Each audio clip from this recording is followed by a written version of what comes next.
Halo sahabat Merdeka, berjumpa dengan saya Lulu Handayani dalam Top News Kamis 21 Mei 2026. Berita pertama, pengacara Hotman Paris mengaku ditelepon malam-malam oleh Presiden Prabowo Subianto terkait kasus Nadiem. Selanjutnya, momen Prabowo Subianto salah ucap menaikkan gaji guru 30%. Pengacara kondang Hotman Paris mengaku ditelepon oleh sosok orang penting di Indonesia. Pembicaraan ini terkait kasus korupsi Chromebook yang menyeret ex-Mendikbudristek Nadiem Makarim. Hotman yang sempat menjadi kuasa hukum Nadiem mengaku telah menyampaikan pandangannya kepada Presiden, termasuk tindakan Nadiem bersalah atau tidak. Namun Hotman tidak mau membocorkan jawaban tersebut di media sosialnya. Halo masyarakat Indonesia, hari ini tanggal 19 Mei, tepat jam 8 malam pada saat saya sudah mau tidur, tiba-tiba telepon saya berdering dari ajudan istana, ajudan presiden, dan kemudian saya disambungkan dengan Bapak Presiden Prabowo. Pertama-tama Bapak Prabowo bilang, "Selamat malam sahabatku, selamat malam mantan klienku." Ya, itulah saya ucapkan. Tapi ternyata dia itu mau mencari keadilan. Dia itu benar-benar ingin keadilan tercipta. Dia menanyakan, Pak Presiden menanyakan, bagaimana pendapat Hotman tentang kasus Nadiem? Apa dia bersalah atau tidak? Tentu saya sudah memberikan uraian pendapat saya kepada Bapak Prabowo karena saya ikut dalam kasus itu. Pada awal pertama kali saya yang telah menganalisa bukti semuanya. Namun di medsos ini saya tidak bisa membocorkan apa yang saya kasih tahu ke Bapak Presiden. Itu rahasia saya. Namun ada satu hal yang saya ingatkan kepada Presiden. Saya bilang begini, salah satu asisten dari Nadiem yaitu Ibam telah divonis bersalah. Tentu vonisnya itu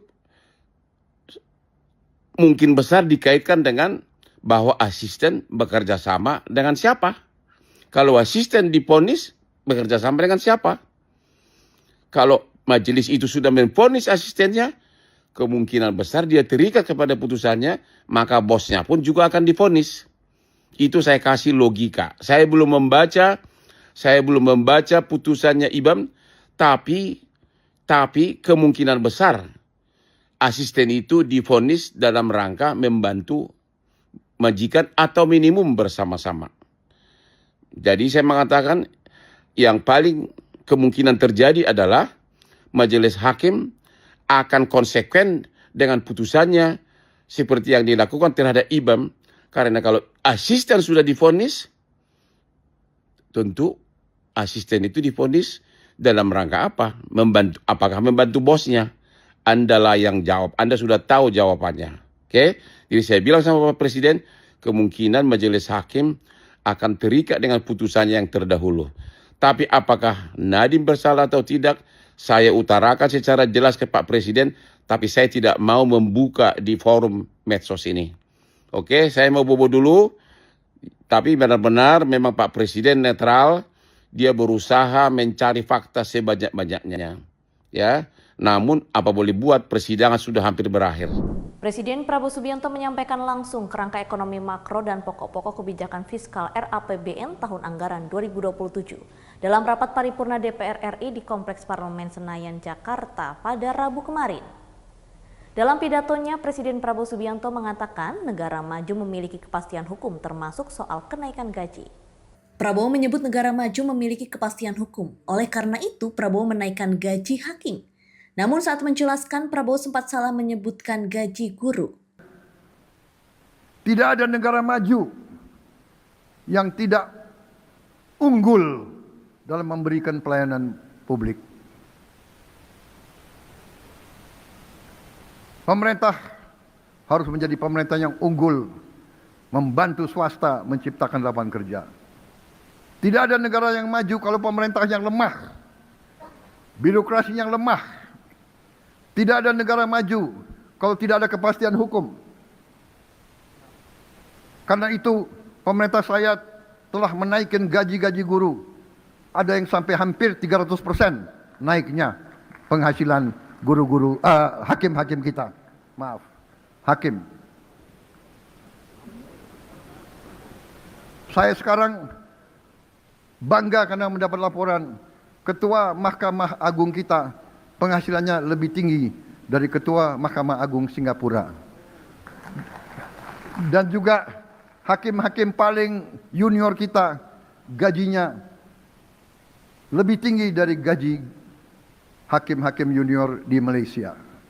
Saudara-saudara, ini langkah nyata untuk kita ciptakan institusi-institusi yang bersih. Kita tidak mau hakim-hakim kita disogok, dibeli. Kita tidak mau juga semua aparat-aparat kita lainnya seperti itu. Saudara-saudara, langkah-langkah yang harus diambil, kita harus perbaiki tidak hanya sistem tata kelola ekspor, sistem perekonomian kita. Kita harus berani memperbaiki institusi-institusi kita semuanya. Kita harus bertekad terus membangun pemerintah yang kuat, pemerintah yang profesional, pemerintah yang tidak korup. Kita harus bersama-sama menjaga semua. Para pengusaha mengeluh, mereka mengalami pungli-pungli yang. Demikian informasi kali ini bersama saya, Lulu Handayani. Simak berita lainnya hanya di Merdeka.com.